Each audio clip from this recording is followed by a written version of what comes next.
የጌታ ሰላም ይብዛላችሁ። እንዴት አላችሁ? ደህና ናችሁ? እግዚአብሔር የተመሰገነ ይሁን። ከዚህ በኋላ ስንት ደቂቃ መናገር እንዳለብኝ አላውቅም። የፕሮግራሙ ትንሽ ገፋ ያለ ይመስለኛል። እሺ፣ ዛሬ የማካፍላችሁ የእግዚአብሔር ቃል የሚገኘው በሆሴዕ ምዕራፍ 14 ላይ ከመልእክት ክፍሉ ነው።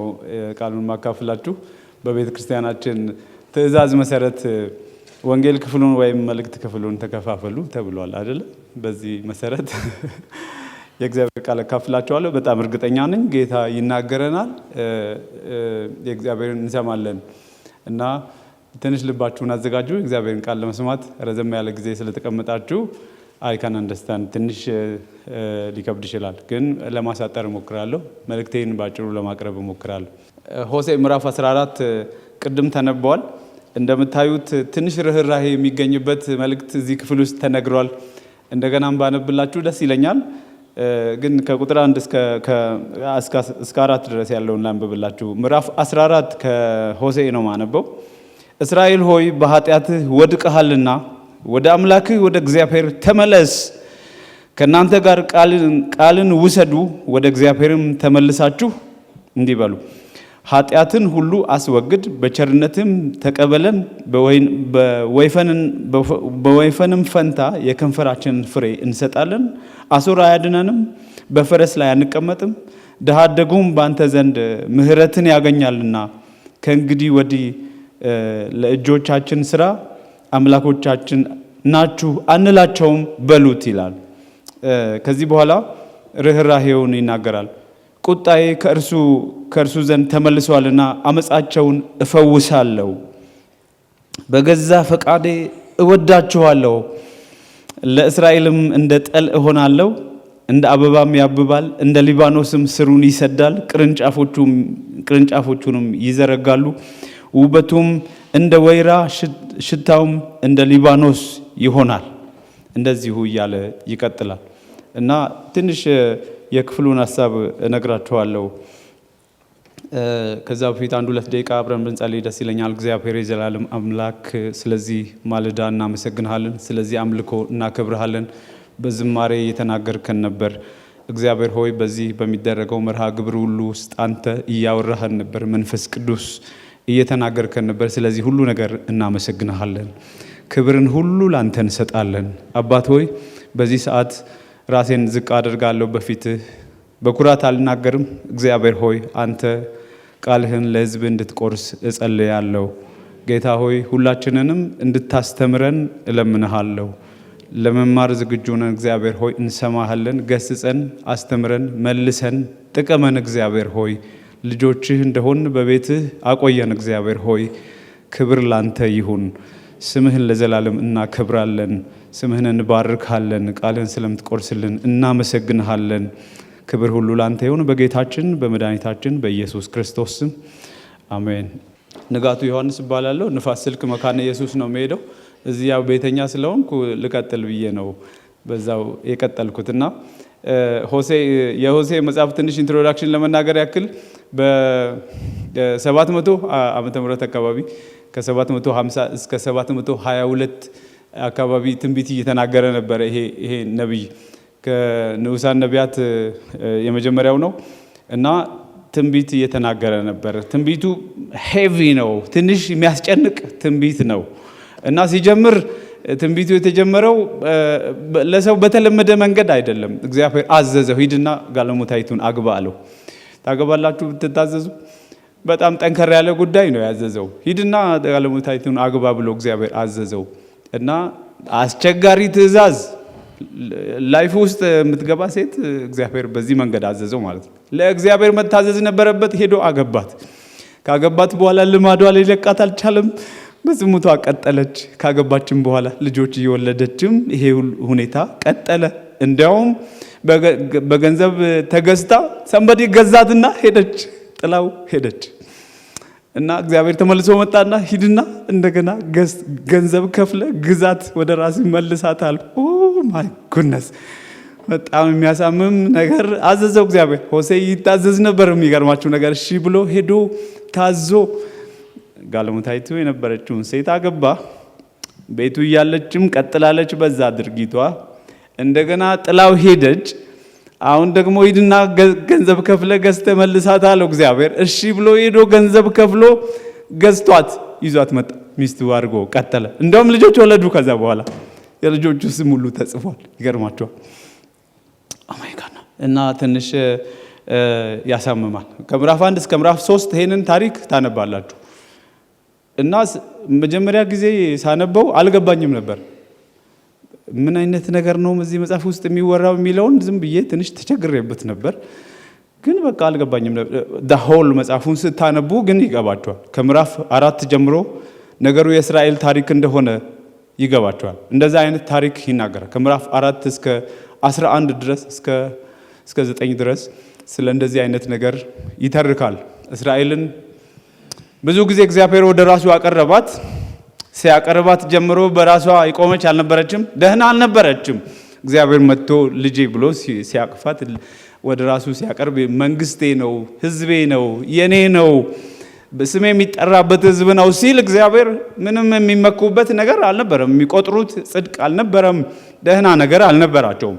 ግን ካቀፋቸውም በኋላ ሌላ ጥፋት፣ ያንን ምንዝርና ብሎ እግዚአብሔር ጠርቶታል። ሆሴ ደጋግሞ ተናግሮታል። ይህን አመንዝረሻል በባልሽ ላይ ይላል። እስራኤልን ነው የሚለው። ይህን ትረካ የራሱን በጣም አስቸጋሪ ታሪክ ያንን መልሶ ለእስራኤል ይናገራል። በዚህ ተግባራዊ በሆነ በጣም በሚያሳምን መንገድ ለነሱ ትንቢት እንዲያመጣ ተደርጎ ነበር ሆሴ እና በዚህ ውስጥ ፍርድ እየተናገረ እግዚአብሔር ክስ እየተናገረ ለካህናት ለብቻቸው፣ ለነገስታት ለብቻቸው፣ ለህዝቡ ለተማሩ ሰዎች አገር ላይ ለልሂቃኑ ለብቻቸው እየተናገረ እግዚአብሔር እንዲያርጋችሁኛል፣ መስዋዕታችሁን ከፊቴ ዞር አድርጉ፣ እንደዚህ እግዚአብሔር ተራ በተራ እየመጣ ወቀሳ ያቀርብ ነበር እና በዚህ ሁሉ ለመመለስ ፈቃደኞች አልነበሩም እና አስቸጋሪ ነበር ማለት ነው። እስከ ምዕራፍ 11 ድረስ ትግል ከእግዚአብሔርና ህዝብ እግዚአብሔር እየመጣ ለምን ትቶ እንደማይሄድ ግን አይገርማችሁ? እየመጣ አመንዝራይቱን እየተከታተለ የራሱ ለማድረግ ይሞክራል። 10 ጊዜ ዋጋ እየከፈለ ወደ ራሱ ለመመለስ ጥረት ያደርጋል። እግዚአብሔር ነው ያልኩት። ምን አጥቶ ነው ግን እሱ? ህዝብ የለም፣ ሌላ ህዝብ የለም። ኢትዮጵያ አይመጣም ነበር? እዚህ ስንት ህዝብ አለ አትሉ? ሰሜን ኢትዮጵያ አለ፣ ደቡብ ኢትዮጵያ አለ፣ የተወደደ ህዝብ አለ፣ ስንት ቦታ አለ። እንደዚህ አትሉም? እግዚአብሔር ግን ክችች ብሎ ያንን ህዝብ እየተከታተለ ይፈልጋል እና እግዚአብሔር ይመስገን።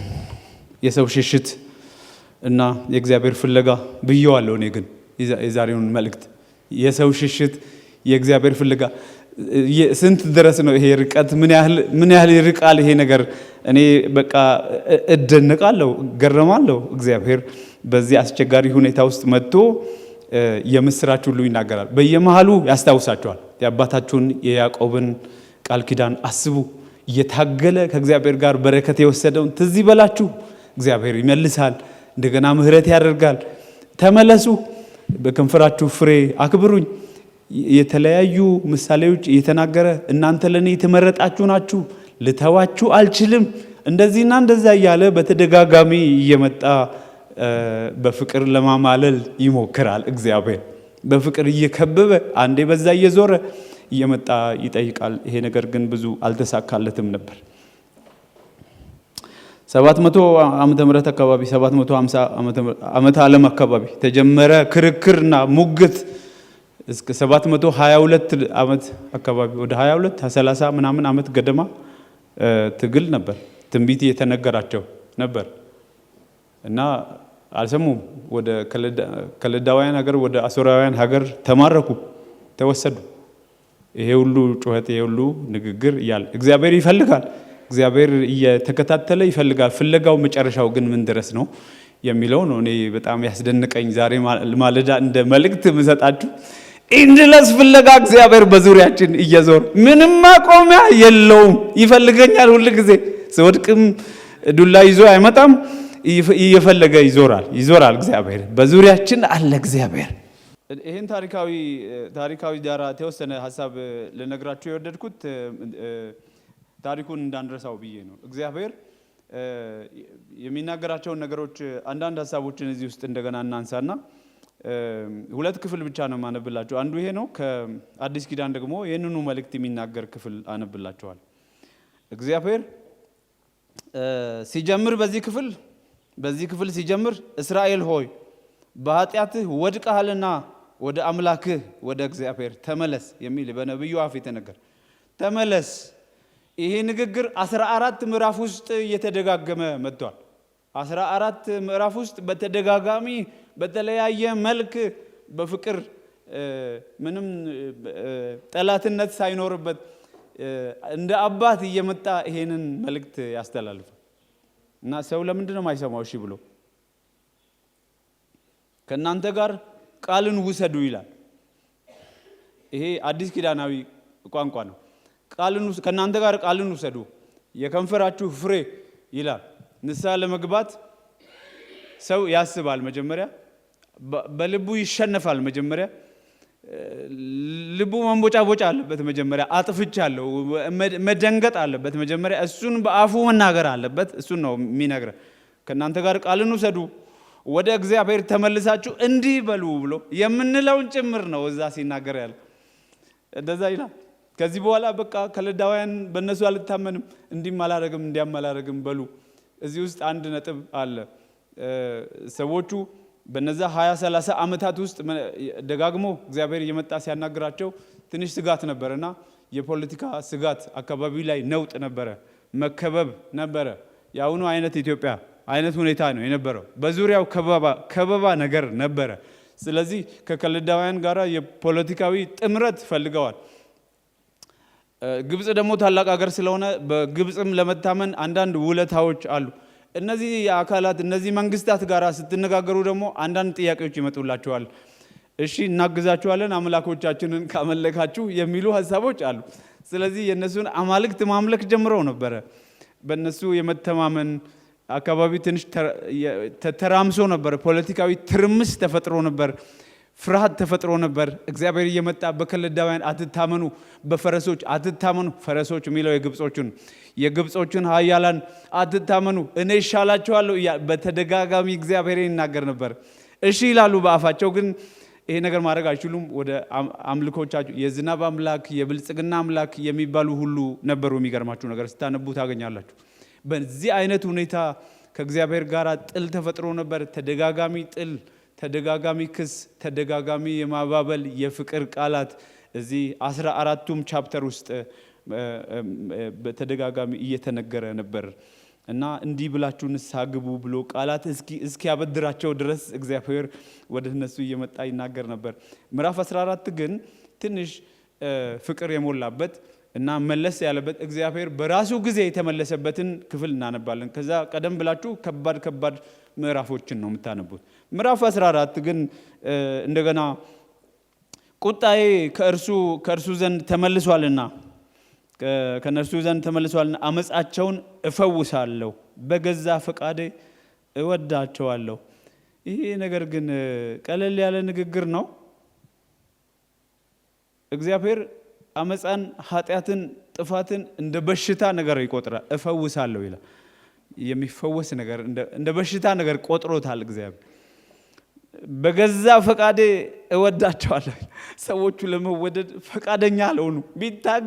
ቢታገላቸው እነሱ ለመወደድ የሚያስችል ምንም ነገር ሊገኝ አልቻለም። ስለዚህ እግዚአብሔር በገዛ ፈቃዴ እወዳቸዋለሁ ሲል ራሱን አቀረበ እግዚአብሔር ለእስራኤል እንደ ጠል ሆናቸዋለሁ።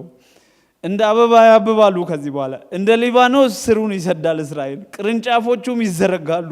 ውበቱም እንደ ወይራ፣ ሽታውም እንደ ሊባኖስ ይሆናል። ከጥላው በታች የሚቀመጡ ይመለሳሉ፣ ከእህሉም የተነሳ ይጠግባሉ። እንደ ወይንም ማረግ ያብባሉ፣ መታሰቢያውንም እንደ ሊባኖስ ወይን ጠጅ ይሆናል። ከእንግዲህ ወዲህ ጣዖት ለኤፍሬም ምንድን ነው? እኔ ሰምቼዋለሁ፣ ወደ እርሱም እመለከታለሁ። እኔ እንደለመለመ ጥድ ነኝ፣ ፍሬህ በእኔ ዘንድ ይገኛላል።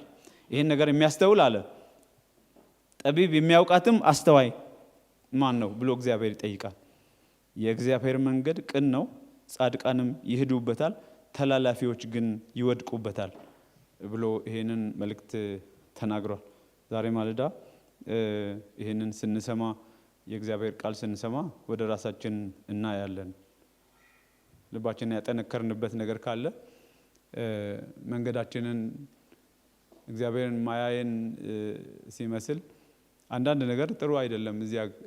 እዚህ ሀገር ላይ ሁኔታችን ጥሩ አይደለም አሁን ስናይና ወደ ራሳችን ለማየት የሚያስችለን ነገር አለ ወይ? አሁን ይሄ ነው ዋናው ጥያቄ እዚህ መልእክት ውስጥ የሚሆነው። ወደ አዲስ ኪዳኑ ክፍል ሳልወስዳችሁ በፊት እግዚአብሔር እንደነገርኳችሁ እግዚአብሔር ተስፋ አይቆርጥም። እኛን ፍለጋ ላይ መከተሉ ላይ ተከታትሎ ፍቅር ማምጣቱ ላይ እግዚአብሔር ተስፋ አይቆርጥም ፈጽሞ ማለት ነው። እና መከተሉን ይቀጥላል እግዚአብሔር። ግን እኛ የምናየው ነገር አለ ወይ? ሰሞኑን መታወቂያ ጠፋብኝና መታወቂያ ለማውጣት ሄድኩ። መታወቂያ ለማውጣት ሄድኩበት ቢሮ 15 ሰው አካባቢ ኦፕን ኦፊስ ውስጥ ክፍት የሆነ ኦፊስ ውስጥ ሰዎች ተቀምጠዋል። የተለያየ ስራ ኃላፊነት ያላቸው ሰዎች ቁጭ ብለዋል። እና መታወቂያ እንደጠፋብኝ ነገርኩት። ከዛ ቀስ ብሎ ድምጹን ዝቅ አድርጎ ሊያግዘኝ እንደሚችል ግን ያው አንዳንድ ነገር ማድረግ እንዳለብኝ ነገረኝ። ስለዚህ አንዳንዶቹ ዝም ብዬ ለማውራት ታሪኩን ለማሳጠር ነካ ሳደርጋቸው አንዳንዶቹ ክርስቲያኖች ናቸው። እና 15 ምናምን ሰው ባለበት ቦታ እኔ ረጅም ሰዓት ቁጭ አልኩ። በኋላ ሊያስረዱኝ እንዴት እንደሚሰጡኝ መታወቂያውን እንዴት እንደሚሰጡኝ። መታወቂያ ነው እኮ ያልኩት ሰዎች፣ መታወቂያ እኮ መብቴ ነው። እሺ መታወቂያ የሚገዛ ነገር አይደለም። መታወቂያ ለማውጣት 15ቱም ሰዎች ተጠቃቀሱ እያየኋቸው እና ትንሽ ቆይቶ መነጋገር ጀመሩ። ሁለት ሆነው ሲነጋገሩ ድምጹን ከፍ አድርጎ ለኔም እኮ የሆነ ነገር ማድረግ አለበት እኔም እፈርማለሁ አለ።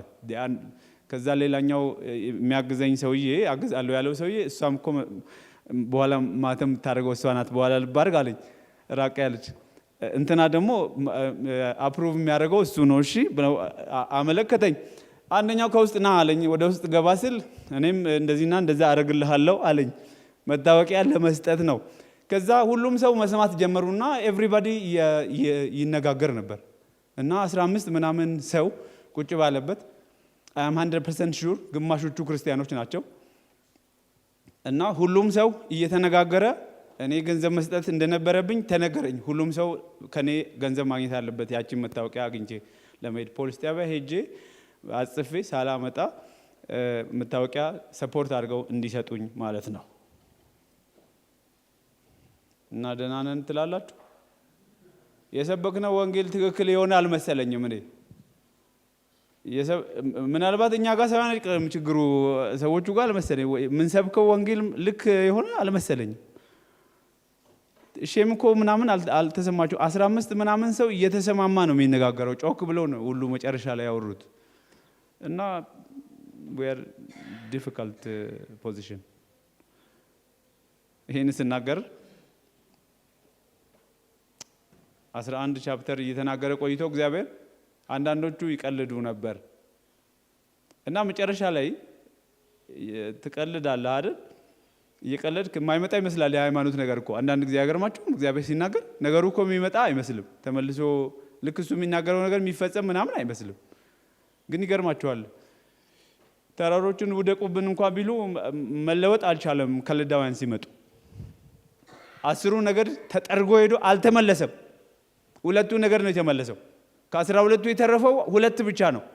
10ሩ ተወስደው ተጠረጉ እና አልተረፉም፣ አልተመለሱም። ዘራቸው በምድር ላይ አልተገኘም። አሁን 10ሩን ነገድ ማግኘት አትችሉም ብትፈልጉ። ያ ዘመን ከነ ኢዮርብዓም በኋላ የተካሄደ ነገር ነው። ምድሪቱ በኃጢአት ሰክራ ነበር እና እግዚአብሔር ሲናገር ሲለምናቸውም በፍቅር በጣም ቢከባቸውም እንዲህም እንዲያም አረግላችኋለሁ ቢላቸውም እናንተ እኔ ብሌን ናችሁ፣ እኔ አለቃችሁም አልተዋችሁም፣ ከእናንተ ጋር ነኝ ቢላቸውም ክችች ብለው እምቢ ብለው ነበር። አንዳንዶቹ ያፌዙ ነበር። አይ ይሄ ሃይማኖት እንፈጽማለን፣ ስብከት እየሰማን ነው፣ የተለመደ ነገር ነው፣ ምን አዲስ ነገር ታደርጋለህ ወጥቶ ሰው ሊል ይችላል። ይሄ ነገር ሁሉ ጊዜ ግን አይቀጥልም ነው ጥያቄው። አሁን ሁሉ ጊዜ ሊቀጥል አይችልም። ሰምዌር ይቆማል። አዎ በጣም ትልልቅ የሆነ ሁሉ ዝቅ ሊል ይችላል። አመድ ሊለብስ ይችላል። ትንሽ ቆይቶ ማለት ነው። መንገድ ላይ ሊገኝ ይችላል። እና መለስ ማለት ቆም ማለት እግዚአብሔር መስማት የሚያስፈልገን ይመስለኛል። አንቺ እንኳን ባታጠፊ በዙሪያሽ ስላሉ ሰዎች ንስሐ መግባት ይጠበቅብሽ ቢሆን ወንድሜ እኔ እኮ በንጽህና ነው የምኖረው እያልከኝ ከሆነ ሊሆን ይችላል። አጎትህ ግን እያስቸገረን ነው ክፍለ ከተማ ውስጥ እና መንበርከክ ሊጠበቅብህ ይችላል። ሁላችንም መንበርከክ ሊጠበቅብን ይችላል። በጣም ትልልቅ መንግስት ስልጣን ላይ ያሉት ክርስቲያኖች ናቸው በአሁን ሰዓት ማይኮነስ እና ምድሪቱ ጸጥ ለጥ ማለት ነበረባት፣ ሰላም ማግኘት ነበረባት። ምድሪቱ በጣም ፍሬያማ መሆን ነበረባት።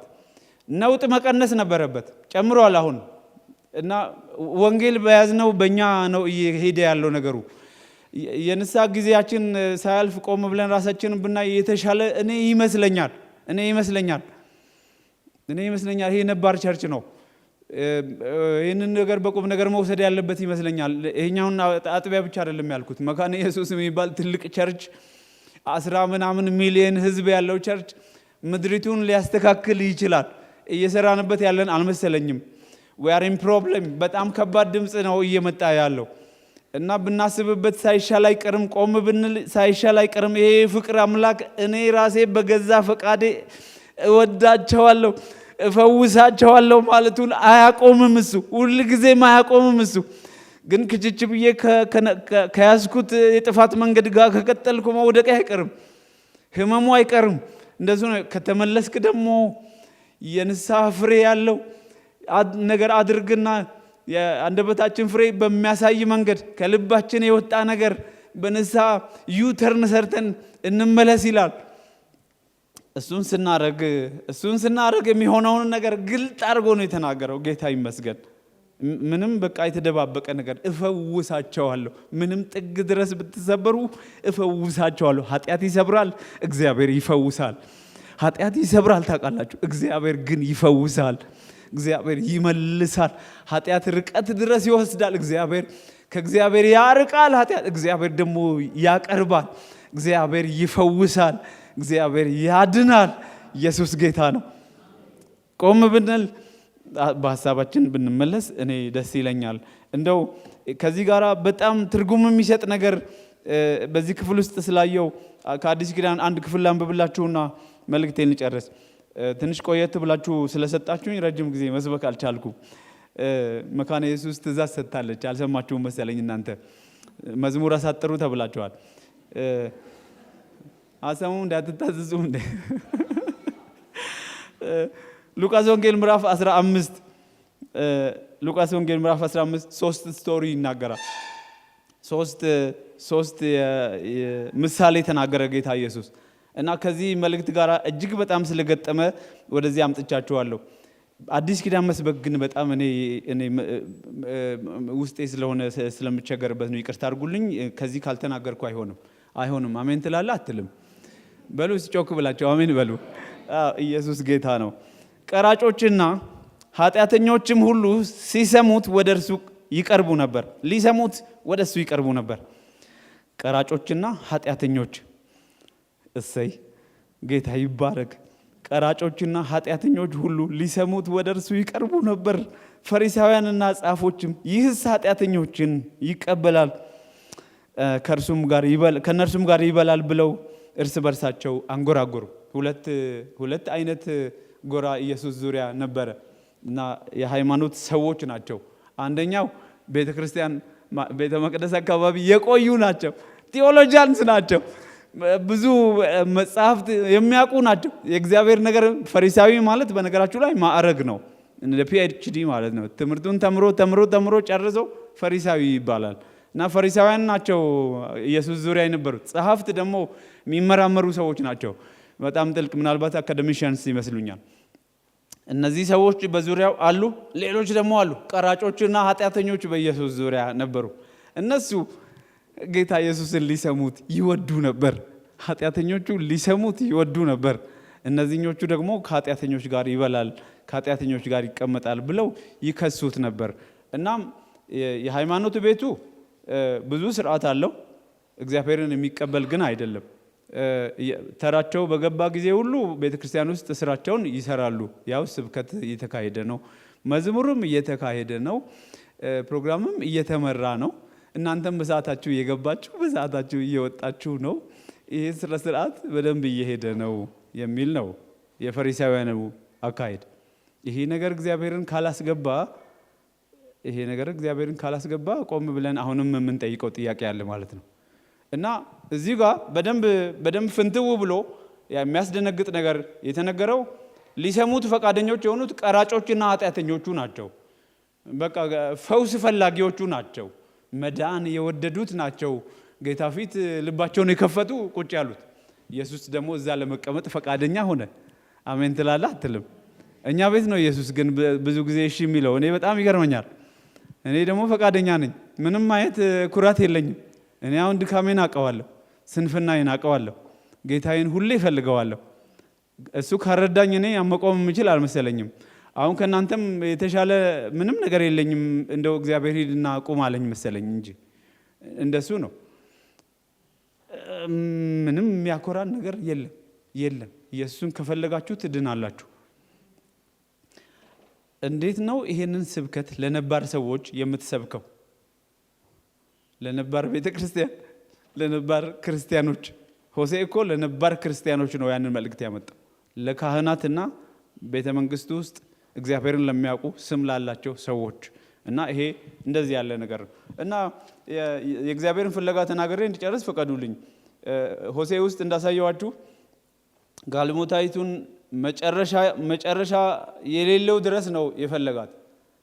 እንደዚህ ነው የሆነው እና እዚህም ሌላ ፍለጋ እናነባለን። 3 ጊዜ ስቶሪ ተናገረ ኢየሱስ።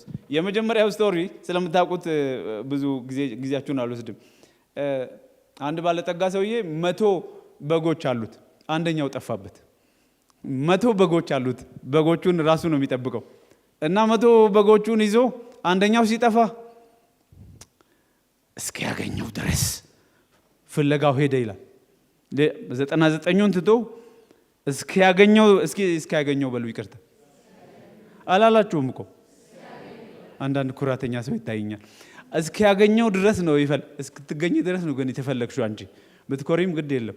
ዋናው ነገር ይኸው እስኪያገኘን ድረስ ነው። ፈልጎ ኖ በቃ አጣሁ ምናምን እስኪያገኘን ድረስ አይመለስም።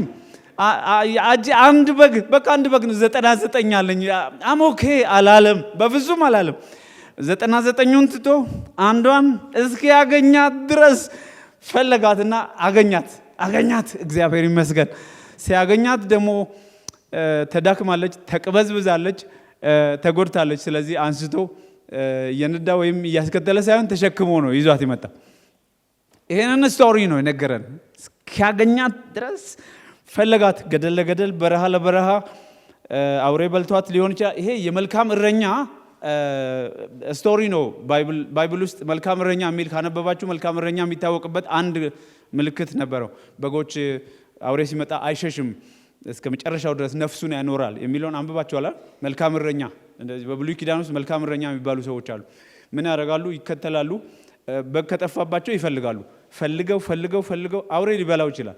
ከበላው እርግጠኛ መሆን አለበት፣ መበላቱን እርግጠኛ መሆን አለበት። ሳያገኘው መመለስ አይቻልም ለመልካም እረኛ። ስለዚህ አውሬ ከበላው ቀንዱን ወይም ሰኮናውን የማይበላ ፓርት አለ አውሬ የሚተው ያንን ቆርጦ ይዞ መምጣት አለበት ቤት። እስኪያገኘው ድረስ ነው የሚፈልገው። አባቴ ደግሞ በሕይወት ነው የሚያገኝሽ። አሜን ነው አይደል? እሱ ስለሚችል ማለት ነው። ጌታ ይመስገን። እስኪያገኘው ድረስ ፈልጎ አገኘ። ከዛ ተሸክሞ መጣ። የፍለጋው መጨረሻ ስንት ድረስ ነው? መለሳችሁልኝ መልሱን? እስኪያገኘው ድረስ ነው መጨረሻው። ሌላ ስቶሪ እዛው ጋር ደገመ። አልበቃም መሰለኝ። ሰዎቹ እርስ በርሳቸው አንጎራጎሩ። በዚህ ምክንያት ነው ይህ ስቶሪ የተነገረው። እነዚህ የሃይማኖት ቤተሰቦች፣ እነዚህ ቤተ መቅደሱ አካባቢ የእግዚአብሔር የሚባሉ ሰዎች ሲነጋገሩ ማለት ነው። አሁንም እኛ ኢትዮጵያ ውስጥ ብዙ ነገር ነው። ሃይማኖት ቤት ያሉ ሰዎች፣ ቆየት ያሉ ሰዎች፣ ሽምግልና አካባቢ ያሉ ሰዎች፣ አገልግሎት አካባቢ ያሉ ሰዎች ብዙ ትችት ያቀርባሉ ሰው ላይ። እንትና ሐሰተኛ ነው፣ እንትና የወደቀ ነው፣ እንትን ነው፣ እዚህ አካባቢ እንዳይደርስ ይላሉ። እንደዚህ አይነት ህገኞችን ጌታ አይፈልግም። ባለመድኃኒቶች ናቸው ራሳቸው። መድኃኒት አይቀበሉም። ለእንደዚህ አይነት ሰዎች አይደለም ጌታ ያለው። ይኸውልህ ምን ታደርጋለህ መሰለህ? የሚታይ ከሆነ ድካሜ ቀረብ ብለህ ልትፈውሰኝ ነው የተጠራኸው። መድኃኒት ይዘህ መቅረብ ነው የተጠየቅከው። አንድ ጊዜ እንኳን ሳትሞክር ሐሰተኛ ትላለህ። አንድ ጊዜ እንኳን ሳትሞክር ኃጢአተኛ ትላለህ። ቀረብ ብለህ ለማዳን ሳትሞክር ምንም ነገር ሳታረግ ኤክስኮሙኒኬት ሁሉ እናደርጋለን። ታውቃላችሁ ይሄን ነገር እንትና የሚባል ድድድድድ። ስለዚህ እንደዚህ ብለን ለመገሽለጥ እንዘጋጃለን። መጽሐፉ ምን አለ መሰለህ? 3 እርምጃ ይቀርሃል። መጀመሪያ ሰውየው ማግኘት አለብህ፣ ከዛ እንትና ጋር ማግኘት አለብህ፣ ከዛ አለው ስቴፕ እና ሁለተኛውን ስቶሪ ሲናገር ስለ አንድ ሴትዮ አመጣ። እንዴት ይሄኛውን ስቶሪ እዚህ ጋር እንዳመጣ በጣም ያስደንቃል። 10 ድሪም ያላት አንድ ድሪም ጠፋባት። 10 ድሪም አይ ቲንክ ይሄ የትግራይ እና የኤርትራውያን ባህል ውስጥ ሲያገቡ ወርቅ ይሰጣቸዋል። ታውቃላችኋል? እናንተ ጋርም ይሰጣል እንዴ? እዛ እኔ እሱን ያየሁት እዚህ ጸጉር ላይ የሚደረግ አንገት ጋር የሚደረግ እጅ ላይ የሚደረግ ወርቅ ነው የሚሰጡት በብዛት። there is purpose behind that። ወርቅ ነው በብዛት የሚሰጡት። እናት አባትም ወርቅ ይሰጣሉ ለምታገባዋ ልጅ። ባልነኝ የሚለውም ሰውዬ ወርቅ ነው ይዞ የሚመጣው እንደ ጥሎሽ ተለቅ ያለ ወርቅ ያመጣሉ። ለምን ተለቅ ያለ ወርቅ እንደሚያመጣው በኋላ ሰምቼ ነው ያወቅኩት። ብዙ ወርቅ ይሄ ሁሉ ወርቅ ምን ያደርጋል ትላለህ? ባልየው ያኮረፈ ቀን ወይ ፊት የነሳ ቀን ሀብት ነው። እሺ የጋራ አይደለም ሀብቱ። ያ ወርቅ የጋራ አይደለም። እነዛ የተሰበሰቡ ወርቆች የግሏ ናቸው በባህሉ ውስጥ ማለት ነው። አሁን ምን እየተደረገ እንደሆነ ባላቅም ባህሉ ውስጥ ግን እንደዚህ ነው። እሷ ይዛ ሄደች። ገጠርም ቢሆን ወርቆቹ እነዛ የተሰጡት ወርቆች ታጌጥበታለች። ሰውየው ያኮረፈ ቀን፣ ፊቱን ያዞረ ቀን፣ ችግር የገጠማት ቀን ሀብት ነው እና ሸጣም የትም ድረስ መሄድ ትችላለች። ሳምቲንግ ሴኪዩርድ የሆነ ነገር አላት። ማንም ሰው እሱ ነገር አይነካባት። ተመሳሳይ ነገር እስራኤል አለ። በነገራችሁ ላይ ተመሳሳይ የግሏ ናቸው። ድሪሞቹ ውድ እቃዎች ናቸው። አንደኛው ጠፋ ከ10ሩ። ይሄ ስለጠፋ እንዴት እናርጋለችና እስክታገኘው ድረስ ፈለገችው ይላል። መብራት አብርታ ለሊት ስትጠርግ ወንበር ስር፣ አልጋ ስር፣ በየስርቻው እያንዳንዱን ቦታ ጠረገችና አጽድታ ጨረሰች እና መጨረሻ ላይ አገኘችው። ስታገኘው ታላቅ ደስታ ሆነ። ቤት ውስጥ ብቻዋን አይደለም የጨፈረችው፣ ጎረቤት ሁሉ ጠራችና ድግስ አዘጋጅ። አገኘሁት እኮ አይገርማችሁም? አገኘሁት አለች። ደስ አላቸው። ይሄ የብቻዋ የሆነ ሀብት፣ የብቻዋ የሆነ ንብረት ጠፍቶባት ነበር። አገኘችው። መጨረሻው ድረስ ነው የሚፈለገው። ይሄ ነገር ስለ ራሱ ነው እግዚአብሔር የተናገረው። ይሄ ነገር በግ መናገር አይችልም። ድንገት ድምፅ ማሰማት ብቻ ይችላል። ራሱን ማዳን ግን አይችልም። ፈላጊው ፈልጎ አግኝቶ ማዳን አለበት። ይሄ ደግሞ የባሰ ነው። ሳንቲም ነው፣ ድሪም ነገር ነው። አንገት ላይ የሚታሰር ነው። ምን ላይ የሚታሰር ነው? ሀብት ነገር ነው እና በድን መናገርም ድምፅ መስጠትም አይችልም። ራሱን ምንም ማድረግ አይችልም። ራሱን ማስገኘት ጨርሶ አይችልም። ግን እግዚአብሔር እስከ መጨረሻ ይፈልጋል። አቅም የሌላቸውን ሰዎች እግዚአብሔር እስከ መጨረሻ ይፈልጋቸዋል። ይሄ ነገር የተነገረው ለምን እንደሆነ ገባችሁ? ቀራጮችና ኃጢአተኞች ሊሰሙት ሲወዱ ለምን ይሰሙታል የሚሉ ሰዎች ሲነሱ ስለ እነዚህ ሰዎች ጌታ ተናገረ። ራሳቸውን ማዳን የማይችሉ፣ ለራሳቸው መቆም የማይችሉ፣ ራሳቸውን ዲፌንድ ማድረግ የማይችሉ እግዚአብሔር እስከ መጨረሻ ይፈልጋቸዋል አለ ጌታ። እንደዚያ እስከ መጨረሻ ሊያድናቸው የራሱ ሊያደርጋቸው ሲያገኛቸው ደግሞ ታላቅ ደስታ ይሆናል። ሰማይ ቤት መላእክት ይሰበሰባሉ። ታላቅ ደስታ ይሆናል፣ ሰርግ ይሆናል አለ እግዚአብሔር። እንደዚህ ያለ ነገር ነው የተናገረው። ፍለጋው የሚቆም አይደለም። ኃጢአተኛ እግዚአብሔር ይፈልጋል። አሁን የምስራችሁ እየተናገርኩ ነው አይደል? ድካም ቢሰማችሁ፣ በዙሪያችሁ ለተሰማችሁ፣ ለሚያስቸግራችሁ ትግል ሁሉ እግዚአብሔር አለ። አሜን ነው። ሶስተኛ ስቶሪ ሲናገር የጠፋውን ልጅ ታሪክ ያመጣል። እኔ አሳጥሬ ነው የምናገር። የጠፋውን ልጅ ታሪክ ያመጣል እና እዚህ ደግሞ ሌላ ታሪክ አመጣ። እነሱንም የጨመረ ስቶሪ አመጣ። እነዚህ ተከራካሪዎቹንም የጨመረ ስቶሪ። ሁለት ልጆች ነበሩት አንድ ሀብታም ሰውዬ አለ እና አንድ ቀን አንደኛው ልጅ ተነሳና ታናሽየው ሀብት አካፍለኝ አለው አባትየው። ይሄ ከኢትዮጵያ ባህል ጋራ ተመሳሳይ ነው። የእስራኤል ባህል አሁንም አባት ሳይሞት ሀብት አካፍለኝ ማለት አባቱን እንደ መግደል ይቆጠራል። ሳይሞት ልጅ መውረስ ይችላል? ሲጀመር በህግ ራሱ አይችልም። በነገራችሁ ላይ አባትየው የሞተ በቃ እንደሞት ሞተሃል፣ ኦልሞስት ነው እኮ እየሞትክ ነው ያለውና አውርሰኝ፣ ለዛውም ውርስ ንገረኝ እንኳን አይደለም አካፍለኝ ነው ያለው። አባት ሳይሞት እናት ሳትሞት ከሁለት አንዳቸው እንኳን ካሉ ቀጥሎ አንደኛው ሰው እስከሚሞት መጠበቅ አለበት ልጅ መውረስ። ይሄ ተመሳሳይ ስቶሪ ያለው ነገር ከባድ ጉዳይ ነው ልጁ የጠየቀው። ጥፋቱ ትልቅ ነው። ደንበኛ ክህደት ማለት ነው። የአባቱን ሞት የተመኘ ልጅ እንደማለት ነው። ይሄንን አባትየው ምንም አላለ፣ አካፈለው። መጨረሻ የተካፈለውን ሀብት ይዞ ወጣ ከቤት። በፍጥነት አባክኖ ጨረሰ። ሲጨርስ ምን እንደሚያደርግ ግራ ስለገባው አንዱ ጋር ተዳበለ እና የተዳበለበት ቤት ሰውየው እንትኖች አሉት፣ አሳማዎች ነበሩትና እዛ ሄደ መጠበቅ ትችላለህ ትንሽ ገንዘብ እንድታገኝ። ግን ሄዶ ሲጠብቅም ቢውልም ምናልባት ደሞዝ የተባለችው አብሮ እንዲያድር አብሮ እንዲወጣ እንዲገባ መሰለኝ፣ ምግብ አልተፈቀደለትም። አሳማዎቹ የሚበሉትን አሰር ተመኘ፣ አልተሰጠውም። ስለዚህ እዛ ጋር ቆመ። አንዳንዴ ወደ ልባችን የምንመለስበት ነጥብ ደስ ይለኛል። ጌታ ይባረክ።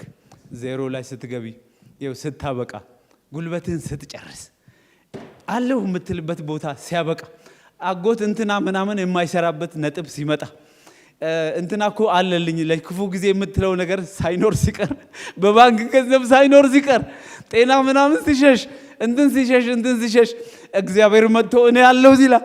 አባትሽ እኔ ያለሁ ይላል። እሱ ፈጽሞ እሺ ብሎ ጥሎ አይሄድም። እሺ አይልም እኮ ሂድ በቃ እንኳን ቢባል እሺ እኮ አይልም። እሺ አይልም አባቴ። ልቡ ድንገት ትርትራል። በአባቴ ቤት ብዙ ባሪያዎች አሉ። ጠግበው ነው የሚበሉት፣ ሲሰሩ ነው የሚውሉት። ከነሱ እንዳንዱ አድርገኝ እለዋለሁ። በቃ በድያለሁ እለዋለሁ። በሰማይም በምድርም ታላቅ ጥፋት አጥፍቻለሁ እለዋለሁ አለ። ወደ ልቡ ሲመለስ ቃል ይዛችሁ ነው የተባለው እሱ ነው። መጀመሪያ ወደ ልብ ነው የምትመለሰው። መጀመሪያ ከስካር ነው የምትወጣው። መጀመሪያ ከመፋነን ነው የምትመለሰው። ማይ ጉድነስ ከተማ ውስጥ የሚሆነው ነገር ሶሻል ሚዲያ ላይ አንድ የሚዘዋወር ነገር አነበብን። አንድ ቀን ቤት ቁጭ ብለን ከልጆች ጋር ቤት ካሉ ልጆች ጋር ትልልቅ መኪና ይነዳሉ እና የቪአይፒ ያላቸው እና ይፎካከራሉ። በዋን ዌይ መንገድ ላይ ወደ ሁለት አቅጣጫ እየሄዱ ይተፎካከሩ። አንደኛው መኪና ኖርማል መኪና የህዝብ በሰላም የሚሄድ መኪና ይገጫል። እንትን ገጨው እኮ ብሎ ጭራሽ ሌላ ቀልድ ይቀላል። ገጨው እኮ ሁሉ ይባባላሉ እና ደንበኛ ችግር የተፈጠረ ነው ምድሪቱ ላይ ማለት ነው። እንደዚህ አይነት መፋነን ሊፈጠር ይችላል። ግን እግዚአብሔር አሁንም አለ። እግዚአብሔር አሁንም ርህራሄ ያለው አሁንም እግዚአብሔር ይከበናል እና ተራውኛ ነው አላላችሁም? ጴንጤዎች አላላችሁም? እኔ ግን እግዚአብሔር ዘመን የሰጠን መሰለኝ ሰጥቶናል ብዬ ነው ማስበው። ሬስፖንሲብል መሆን ግን ያስፈልጋል። እግዚአብሔር መፍራት ግን ያስፈልጋል። መለስ ግን ማለት ያስፈልጋል። ከስደት ዘመን ከወጣን አሁን ደግሞ ለማምለክ ነፃነት ካገኘን ጭራሽ መንግስት ከሆንክም ጥሩ ነው። ይሄም ግን በቃ ሀምብል መሆን አሁንም ያስፈልጋል። አሁንም ዝቅ ማለት ያስፈልጋል። መንበርከክ ያስፈልጋል። አሁንም ለትውልድ መጮህ ያስፈልጋል። አሁንም ዝቅ ብሎ መራመድ ያስፈልጋል። እንደዚህ ካልሆነ ይሄ ሁሉ ስካር የት እንደሚወስድ ማመን ሊያቅተን ይችላል። እና እንግዲህ ወንጌል ከሰበክ እንደዛ ነው የምትሰብከው። አንዳንድ ሰዎች እንዳታስፈራሩኝ እንደዛ ነው ግን እኮ ምን ሰብከዋል? እውነቱን ነው የምንነጋገረው። ጌታ ይባረክ። ሰውየው ከፋነነ በኋላ ድንገት ወደ ልቡ ተመለሰና እንደዚህ አለ ማለት ነው። በሰማይም በምድርም በደል በድያለሁ አለ። ራቁቱን ሲቀር ባይሆን ይሻል ነበር። ሀብቱን ሳይጨርስ ቢሆን ይሻል ነበር። ገንዘቡ ሳይጨርስ ቢሆን በጣም አሪፍ ነበረ። ግን በቃ ተመልሶ መጣ እና አሁን እየሰበኩ ያለሁት አባትሽ ፍለጋው መጨረሻው የቱ ድረስ ነው የሚለውን ነው። እና ፊቱ መለስ ሲል ወደ አባቱ ቤት ለመሄድ ተነሳና ወደ አባቱ ቤት አቅራቢያ ሲደርስ በሩቅ አባትየው ለካ ሁል ጊዜ ወደ ውጭ ይመለከታል ልጁን። ለካ አላቆመም ፍለጋውን፣ ለካ አላቆመም። ልቡ ለካ አልሸሸም። አባትየው ልጁ ነው እንጂ ሄደው አባትየው አልሄደም። ሰማችሁ አይደል? ልጁ ነው እንጂ ሄደው አባትየው ፈጽሞ ቦታውን አልቀየረም። ወደ ውጭ ያያል፣ ሁል ጊዜ ያያል። እና ከሩቅ ሲያየው አባትየው ሩጫውን ጀመረ። ሽማግሌ አባት ይታየኛል፣ ስዕል ይታየኛል። ልጁን ሲያይ ሮጦ አንገቱ ስር እየሳመው ይዞት ወደ ቤት መጣ። ልጄ ሞቶ ነበር፣ ከሙታን ተነሳ አለ። ሞቶ ነበር፣ አሁን በህይወት አለ አለ። ጠፍቶ ነበር፣ አሁን ተገኝቷል አለ። የሞተ ልጅ ወደ ህይወት እንደተመለሰ ነው እሱ ያየው። እና አላቋረጠም። እሱ አያቋርጥም። የእግዚአብሔር ፍለጋ አያቋርጥም። የሰው ሽሽትና የእግዚአብሔር ፍለጋ ሰማችሁ አይደል? የሰው ሽሽትና የእግዚአብሔር ፍለጋ በሉ እስቲ። እኔ ሁሉ ጊዜ ምን ስሸሽ ራሴን የማገኘው ይሄት ነው መጨረሻ የሆነ ቦታ ሲደክመኝ ቆም እላለሁ። አባቴ አንተ ትሻለኛለህ። እንደዛ ስትሉ በቃ እሱ አለ፣ እሱ እዛ ሁሉ ጊዜ አለ። እዛ ጫፍ ላይ እሱ ሁሉ ጊዜ አለ። እግዚአብሔር ይመስገን። እዛ ጫፍ ላይ እሱ ሁሉ ጊዜ አለ እና ልጁን ይዞት መጣና በፍጥነት ልብሱ ይቀየራል። ጠረናለሁ። ይሄ ነገር ከእሪያዎች ጋር የቆየ ነው። ያልታጠበ ነው። ሻወር ያልወሰደ ነው። በጣም ብዙ ችግር አለ። ምግብ ያልበላ ሰው ነው እና እጠቡት አለ።